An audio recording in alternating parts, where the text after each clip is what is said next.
Non, bienvenue à tous. Oh là là. Non, en fait, à chaque fois que je me redresse. Bienvenue à tous et à toutes. Sur ma cam, on est à la web radio, une chaîne de débat entre potes. Ouais. On va parler d'actualité sociale, artistique. On va débattre dans une ambiance détendue. Donc n'hésitez pas à intervenir si ça vous intéresse. Je pense sur les commentaires ou un truc comme ça. Et la On verra cloche, plus tard. N'oubliez pas, on se Abonnez-vous. retrouve tous les dimanches à Partagez. 10h les gars. La bisous. Abonnez-vous, partagez, donnez votre avis. Aujourd'hui, on a décidé de traiter le sujet des générations, les différences des générations. Et on va interviewer directement les gens dans la rue, on va leur poser des questions. De là, on va récolter des informations très importantes qui nous permettra après de faire le débat. Donc n'hésitez pas à alimenter aussi la discussion dans les commentaires. Et aussi, n'hésitez pas à vous abonner, c'est très important. Web Radio Macam, c'est une chaîne de débat entre potes, mais qui traite des sujets qui touchent tout le monde. A très vite et bonne vidéo. Salut les filles. Salut. Bonjour monsieur. Bonjour. Joanne, j'ai 16 ans.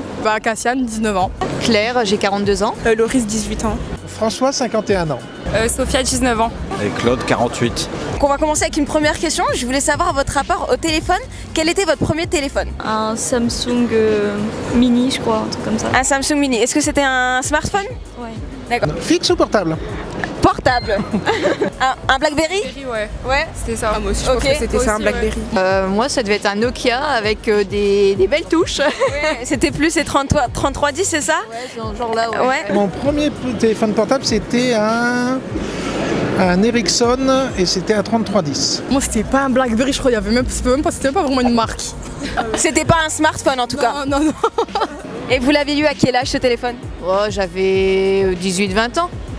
27 ans. Ouais, une vingtaine d'années, je pense que c'était dans ces eaux-là, ouais. Et pour quelle raison vous l'aviez acheté vous-même? Professionnel. Pour le travail? C'était que le téléphone, c'était juste utilitaire pour appeler, voilà. C'était pas comme aujourd'hui où ils passent leur journée. Il y avait les forfaits, il y avait SMS, c'était autant de SMS, c'était juste téléphone, on appelle point barre. Aujourd'hui, votre téléphone d'aujourd'hui c'est? iPhone 5.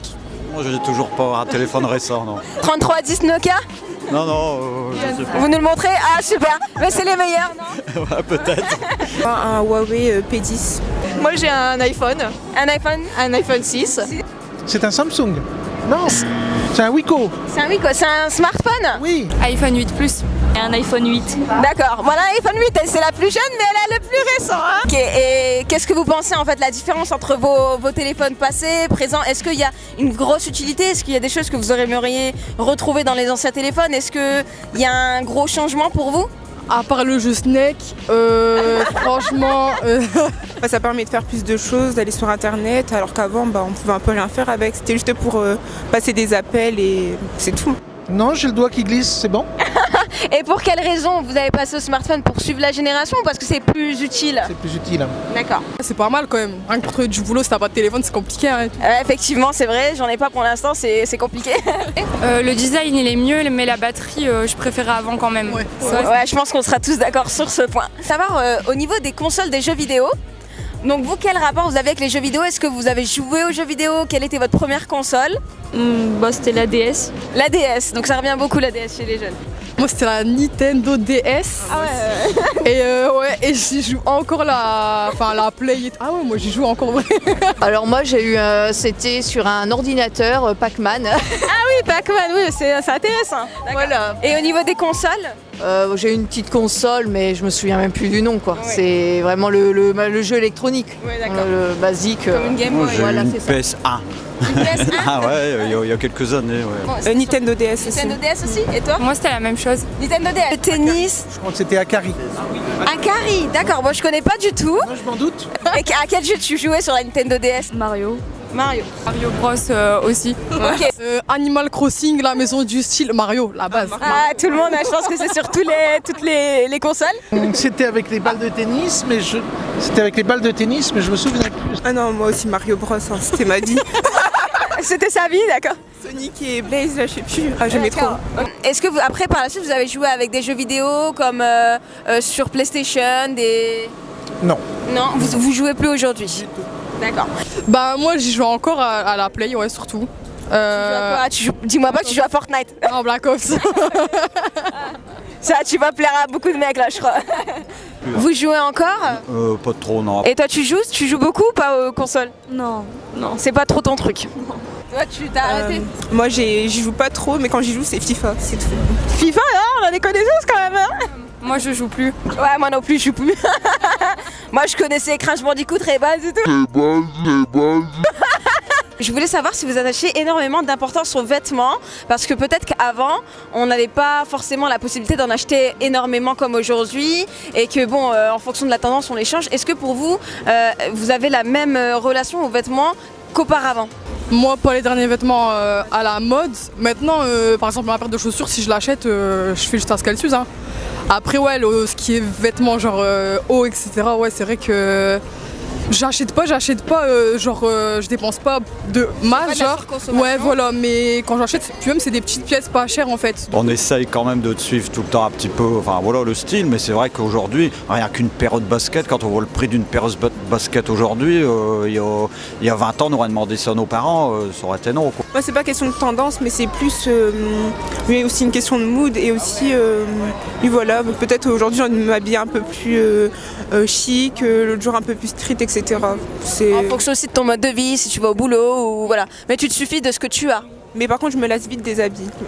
Je vais toujours en acheter des nouveaux, mais après, il y en a que je garde longtemps parce que je les aime vraiment bien. Mais souvent, j'en achète des nouveaux. J'achète et puis je garde jusqu'au bout. Vous gardez jusqu'au bout, donc vous avez gardé les bonnes vieilles méthodes. J'adore les bonnes vieilles méthodes, oui. Mais bon, si on veut acheter une bonne paire de baskets aujourd'hui, c'est au moins 100 €, quoi. Si on ramène ça en francs, 650 francs, on aurait demandé ça à nos parents. Moi je pense que c'est un équilibre d'être bien dans sa tenue, donc chaque matin on essaye d'être bien, mais c'est aussi les réseaux en fait qui poussent à s'inspirer des stars et tout. Mais après moi je suis pas dans la surconsommation, mais j'aime bien acheter quelques pièces de temps en temps, on va dire. D'accord, les réseaux sociaux. On est beaucoup influencé par les réseaux sociaux et par les autres autour de nous. Est-ce que tu penses que c'est une tendance d'aujourd'hui, le fait que les jeunes beaucoup, se lassent vite de leurs vêtements? Oui, je pense. Et surtout, il y a beaucoup de modes qui se succèdent. Du coup, on a plus envie de changer d'habit, je pense. Voilà, on veut rentrer dans le critère de la mode, quoi. Vous n'êtes pas tenté par la tendance qui vous dit « Ah, ça c'est tendance, ce beau petit bonnet » et du coup, vous allez acheter parce que ça vous plaît? Non, j'achète quand ça me plaît et je porte quand ça me plaît. D'accord, donc vous donnez vraiment de l'importance aux vêtements que vous avez. Fonctionnel. Fonctionnel, super. Je voulais savoir, aujourd'hui, ce que vous ressentez à votre âge, est-ce que vous ressentez des différences entre les origines, etc., que ce soit à l'école, au travail, je ne sais pas si vous travaillez, si vous étudiez, est-ce que vous ressentez des différences entre les personnes? Personnellement, non. Après, peut-être dans certaines villes, il y a peut-être plus de discrimination, mais en tout cas, à Lille, non. Je n'en ressens pas tant que ça. Le boulot, mais ouais, j'ai déjà eu des réflexions et tout par rapport à ma couleur de peau. Maintenant, ça m'a jamais empêché de travailler. Non, pas spécialement, mais par rapport à l'âge dans les milieux de travail, enfin c'est tout. D'accord, juste une différence par rapport à l'âge, mais pas origine, d'accord. Non, j'ai pas l'impression. Ça a toujours été comme ça. Il y aura toujours des différences et il y aura toujours un air, que ça soit raciste ou pas raciste. C'est pareil, des années 80 jusqu'à aujourd'hui. L'ancienne maison de retraite, j'avais mes cheveux. Et en fait, tu peux les attacher, mais que ça a les cheveux grave longs. Et moi, ça fait une grosse touffe, mais ça ne pas aux fesses. Et genre, ça gênait personne, même la directrice. Et là, il y a une personne âgée qui a fait une réflexion. Et la directrice, elle est venue me voir. Elle m'a dit, faudra que tu achètes parce que ça lui plaît pas en fait. Et même, j'ai l'impression aussi que il y a de plus en plus de remises en question de l'identité en France. Par exemple, le débat entre Apsatouti et Zemmour, ça m'a beaucoup choqué aussi. Ce que je me suis dit, après c'est une personne âgée, des fois peut-être qu'elle est malade, elle fait pas attention à ce qu'elle dit. En gros, tu t'es dit, c'est une personne adulte, ça t'a un peu moins blessé qu'une personne qui aurait pu avoir ton âge, qui t'aurait fait cette réflexion. Voilà, moi ça aurait été genre au cadre du travail, genre la directrice qui me dit un truc ou un truc comme ça, là ça m'aurait plus touché. Mais là... Tu l'acceptes plus facilement en fait, puisque tu dis c'est une personne âgée. Moi aussi, vous savoir s'il y a un événement au cours de votre vie qui n'est pas forcément personnel, un événement international qui vous aurait marqué. Nous, c'est Charlie Hebdo, quoi. Charlie Hebdo. Ah ouais, Charlie Hebdo, ça a été toute une cascade où là, on s'est rendu compte c'était quand même... on rentrait dans un monde compliqué et l'avenir de nos enfants, ça nous inquiète, quoi. Ça nous inquiète énormément. Peut-être les attentats, oui. On en a vraiment beaucoup parlé, surtout j'étais au lycée, donc on en a parlé vraiment tous les jours et je me suis sentie un peu heurtée vu que c'était en Belgique. Et on a eu en Belgique, on a eu dans le monde entier, du coup ça m'a un peu choqués et blessés.